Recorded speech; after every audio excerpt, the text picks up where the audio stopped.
Hello, welcome back to my channel. I'm Taylor. If you're new here, you should definitely subscribe.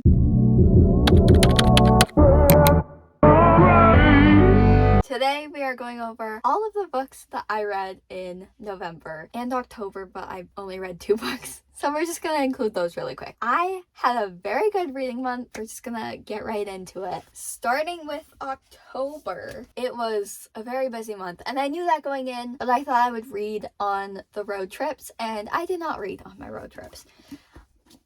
So, I only read 2 books that month. I read The Darkness Knows. This is a murder mystery set in Chicago in 1938. They're all radio actors, and she ends up finding a coworker dead in like the office or whatever, the studio. It just goes on from there. She gets involved, another man gets involved, and there's potential for romance. But this is part of a series, and I didn't know that when I started, but it leaves on kind of a cliffhanger. I don't think I'm gonna read the rest of them. I gave it a 3-star. It was good, but I'm not like that invested, and there's a lot of other books that I want to read before I continue this. So if I happen to like find the other books just in my travels, then maybe I'll get them, but I'm not gonna seek them out. I mean, it's a good book, but it wasn't anything too special for me. Moving on, I read Six of Crows, which is part of the Six of Crows duology. There's Six of Crows and Crooked Kingdom. At the time, I did not know that you're supposed to read Shadow and Bone first. So you're supposed to read this trilogy and then this duology. So the first 100 pages of Six of Crows was very confusing because I knew nothing about the world. It was just a lot of world building, a lot of getting to know the characters, which I assume you learn about them and their stories and the land in these books, and you just know a lot more. So then when you hop into this, I feel like it would make a lot more sense. But as I said, I did not do that. So I started with Six of Crows, and now that I know, I'm going to go back and read Shadow of Bone trilogy and then finish Crooked Kingdom. But for even not knowing anything for the first 100 pages, this still got a 4-star from me, which is pretty good. The only reason I didn't give it like a 4.5 or a 5 is because the first 100 pages I was so confused. But if you read it properly, I'm sure that it would make perfect sense. I am very excited to continue that world. It's so much fun. There's 6 different characters you follow, and I got so invested into each one, which is really surprising because 6 people in like a 400-page book is a lot, but I feel like it was done perfectly. Then we get into November. I started reading ACOTAR. I gave this 2.5 stars. I have done 2 reviews. I did a spoiler-free and a spoiler-filled TikTok review. So if you have my TikTok, or I think I posted it on my shorts, but you would see that I am very passionate about how much I don't like this book. Obviously, it's by Sarah J. Maas. She's the queen of fantasy, and this is one of the most hyped up series ever, basically. I don't get it so far. I think Feyre is the stupidest character I've ever read about. I think she does not have a brain. The riddle in this book was like a big component of all of it, and as soon as I was done reading the riddle, I immediately knew the answer, and I was hoping the whole rest of the book that I was wrong, and I was not wrong. And it was the most lame answer to a riddle, and I think a toddler could have told a better riddle. Sorry. It was not good. The ending I just thought was stupid. I feel like the whole book was just to get you into the world and to like set the scene, and I feel like not much happened. Like I thought it was really boring. If it was not so hyped up, and if I didn't have so many people telling me that I have to continue it, then I would have DNF'd it. But gave it 2.5 stars, literally because of Rysand. Rysand named it 2.5 stars. Otherwise, terrible. I don't think this is really a spoiler. It's just like my idea that I got. And I got this like very quickly. So I don't think it's really a spoiler. I think that Tamlin gives Dane vibes and Rysand gives Xaden vibes. And if Rysand is gonna give Xaden vibes, I'm gonna love this book. I think Tamlin is so stupid and annoying and controlling. So if you like Tamlin, sorry. I did start reading ACOTAR. So far it's better, and I can't say why, but I feel like it's pretty obvious. If you've read it, you know why I like the second book more. So hopefully everyone's right, and ACOTAR is like the best in the series. We'll see. 2.5 stars for her. Then I wanted just a lighthearted I wanted a lighthearted romance in between my fantasies. So I have Twice Shy. This is like the tiniest book. I flew through it. It's about this girl who is basically broke, hates her life, and then she ends up inheriting her grandma's or great aunt's her property that she remembers being like insanely gorgeous. Turns out her aunt was a hoarder when she was gonna die, and so now she has to clear it all up. But the catch is that there is a man that also inherited half the property, so now they're sharing it, and they both hate each other, and it's enemies to lovers. It ends up being really cute. The guy is so sweet in this. I think there was a couple parts where I was like, this is very like immature, but overall it was a good book. It was exactly what I needed. I gave it 3.5 stars, so pretty good. And then we get to my favorite read of the month and one of my favorite reads of the year. It was so good. Obviously, it's Iron Flame by Rebecca Yarros. She got 6 stars once again, and I tabbed it. I ran out of orange, so there's some green ones, but it's fine. I have talked about this book so much. I love this book with my whole heart, and I love Fourth Wing with my whole heart. There were so many twists. There were so many like cute moments. I could read about this like world forever, and I love it so much. And Darna and Taryn are adorable. Xaden gets even better. Violet is a beast. There's some side characters in here that go a little crazy. Obviously the ending is insanity. My jaw was on the ground. Didn't know how to function after reading that. 6 stars, and I cannot wait for the 3rd book. Like, I don't understand how we have to wait, and it's not even announced yet. It's probably gonna be like a year, and that makes me sad. Moving on, we have my most anticipated read of the year, which is A Curse for True Love by Stephanie Garber.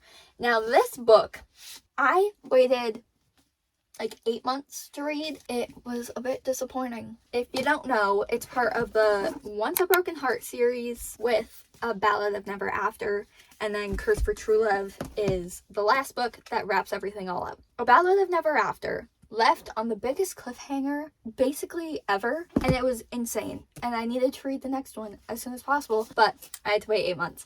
So the anticipation was built up, and I think that was a big downfall because this book was kind of lame given the like ending of the last book. It should have been insane to wrap this up. It wasn't. There was like no adventure, and these books are all like based on fairy tale. Like, it's very lighthearted, like easy to read, very fairy tale vibes. There's dragons, but cute ones. There's vampires. There's, what are they called? There's like, I don't remember what they're called, like princes of hell basically, but they're called something else in this. I don't know, they're princes of some sort, and they're magical. I feel like this had no adventure, whereas the first 2 books had a lot of adventure, and you got to see a lot of the world. In this, you really only stay in one part of the world, and it's like the most boring part of the world. There's not that much that happens. She just somehow keeps dodging being killed in weird ways, and that's basically the whole story, and then it wraps up. But like, not much happened. I could summarize this in like a minute. Whereas these 2 books, it would take me 10 minutes a book to tell you what happened. It was a bit of a letdown. I gave it 4 stars. Still a good rating. I flew through it, and it was easy to read, and it was fun to read. Like, I enjoyed reading the story, but just didn't reach the potential it should have. But overall, the series is a 6-star series. Then we move on to The Perfectionist by Sarah Shepard, which is a spin-off of Pretty Little Liars, and this book was a 1.5 star. This is another one where I just wanted a lighthearted thing between my fantasy books, and this was not lighthearted at all. There's a lot of freaking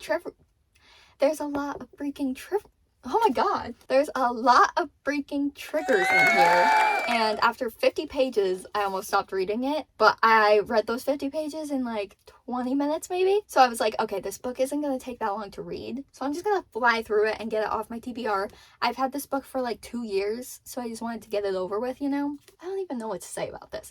It was just hard to read at some points. Like, it was very heavy, and I feel like it shouldn't have been, but it's a kind of a murder mystery. It gives Pretty Little Liar vibes, but more intense, kind of.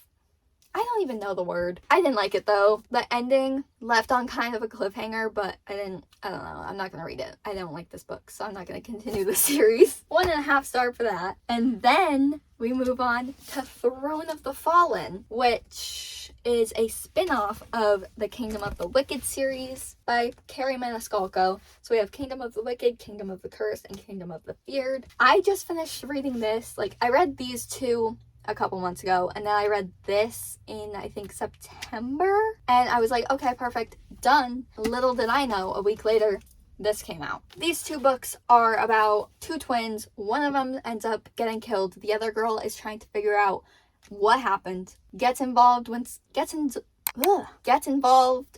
some princes of hell, and there's a lot of magic that goes on in this. There's also vampires and just a lot of magical creatures in this. So these are basically figuring out what happened to her. This book is you find out what happened to her and you go explore what happened, and there's a lot of spice in this. No spice really in these two books. So much in this. Like, it was overwhelming. Distracted from the story so much. It was just not good. The plot was like in the background. Spice was the forefront. And then this, there was also a crap ton of spice in this, but this one, it didn't take away from the plot. I think it kind of added to the plot. There were a few like extra scenes that weren't necessary, but overall, I think it helped the story, whereas this one, it ruined the story. So keep that in mind if you're gonna read. This is technically a spin-off following Envy's point of view, and he has like a separate game with another girl and stuff like that. So you could technically read this alone, but I think by the time you get to the end of the book, you're gonna want to know